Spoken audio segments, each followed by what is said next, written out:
Bonjour, bienvenue sur le plateau de Bâti-Journal TV. Nous sommes à Angers, congrès international du bâtiment durable, Cities to Be, et avec moi Simon Davis. Bonjour. Bonjour. Vous êtes vice-président de la fondation AIA. Est-ce que vous pouvez nous dire rapidement qui est cette fondation ? Tout à fait. Alors, la fondation Architectes-Ingénieurs Associés, la fondation AIA, elle s'occupe des liens entre architecture, santé et environnement. On mène une véritable approche prospective sur la ville en interrogeant ces interactions entre ces trois composantes et pas en les traitant indépendamment. Voilà. Et vous êtes donc co-auteur d'un livre qui s'appelle Bien vivre la ville, vers un urbanisme favorable à la santé. Et donc on va parler de ville et de santé. Exactement. Avec vous. Donc quel est le lien justement ville et santé ? Alors avant de répondre à cette question, il faut bien préciser ce qu'on entend par santé. Nous, c'est vraiment une définition de la santé positive, c'est-à-dire pas juste l'absence de maladie, mais véritablement l'ensemble des conditions, des processus actifs qui participent au bien-être physique, mental, social des populations. Après, ce lien entre ville et santé, il ne date pas de l'édition de ce livre, qui est sorti l'année dernière. Il y a longtemps qu'il y a des villes et il y a longtemps qu'il y a des interactions entre les deux. Tout à fait. La ville, en fait, a toujours réagi et s'est toujours adaptée à des grands enjeux sanitaires. On peut ainsi voir les travaux d'Haussmann comme une réponse assez radicale aux problématiques de choléra qu'on avait à Paris. On peut voir l'émergence des sanatoriums en architecture comme une réponse opérationnelle à la problématique de tuberculose, par exemple. On peut voir la piétonisation des rues aujourd'hui comme une réponse à la problématique d'enjeux cardiovasculaires, de maladies cardiovasculaires. Et la question que l'on pose dans ce livre, qui fait d'abord un examen un peu historique de ces liens pour ensuite s'intéresser bien sûr à des esquisses de solutions, c'est justement comment, avec les grands enjeux sanitaires qui nous attendent, qui sont à la fois l'adaptation au changement climatique et la transition socio-démographique, l'émergence de maladies chroniques notamment, comment est-ce qu'on pense l'urbanisme pour demain avec ces enjeux que l'on commence à maîtriser ?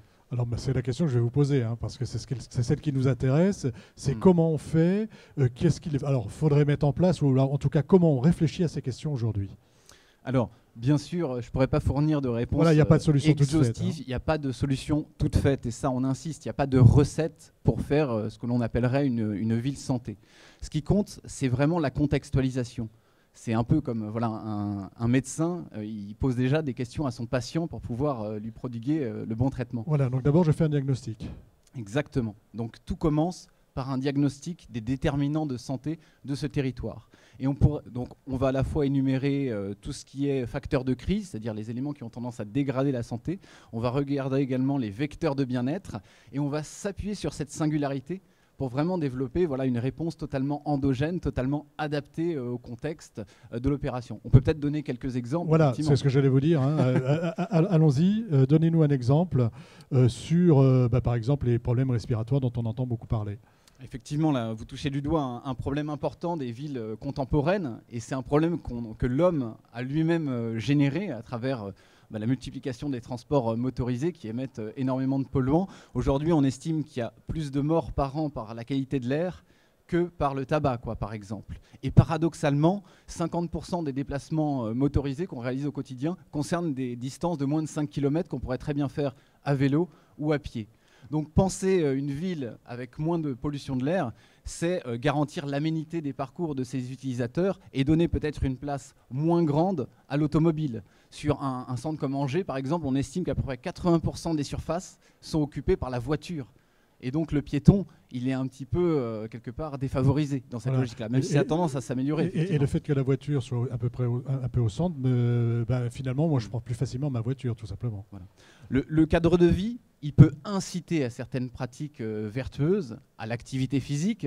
Aujourd'hui, un enjeu majeur, c'est également ça, et également à la diminution des polluants. Donc concrètement, comment on fait ? Ça veut dire que je réduis l'espace de la voiture, ça on voit bien que c'est tendance. C'est une transition long-termiste. C'est une transition qui est en train de se mettre en place. Mais il n'y a peut-être pas que ça. Comment je pense une ville qui est bonne pour la santé ? Eh bien, en fait, en attendant effectivement qu'on réduise l'utilisation effective de la voiture, on peut déjà se donner des outils, avec les outils numériques existants, pour regarder de manière différenciée les niveaux de pollution en fonction des quartiers, en fonction des morphologies urbaines. Et dans notre programmation de la ville, dans notre définition des usages, on peut prendre en compte ces niveaux-là. pour par exemple implanter le jardin d'enfants, la crèche, l'EHPAD pour les populations les plus vulnérables à des endroits qui sont adaptés et faire jouer tout son rôle aussi au végétal en termes de dépollution de l'air. Voilà, donc ça c'est le côté important, ça c'est l'aspect pollution liée aux activités de transport. Est-ce qu'il y a un autre exemple qui serait un peu déconnecté de cette activité transport?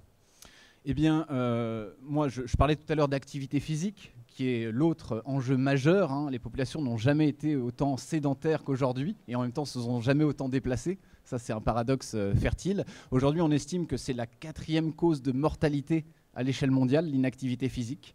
Et donc, à l'échelle, par exemple, du bâti, on peut penser les lieux de transition, les escaliers, en leur donnant plus de valeur et en développant les usages de ces endroits-là. Il faut me donner envie de prendre l'escalier. Exactement. En faire des lieux de rencontre aussi. Parce qu'aujourd'hui, sur le parcours de l'usager, quelque part, on met l'ascenseur le plus accessible, le parking souterrain.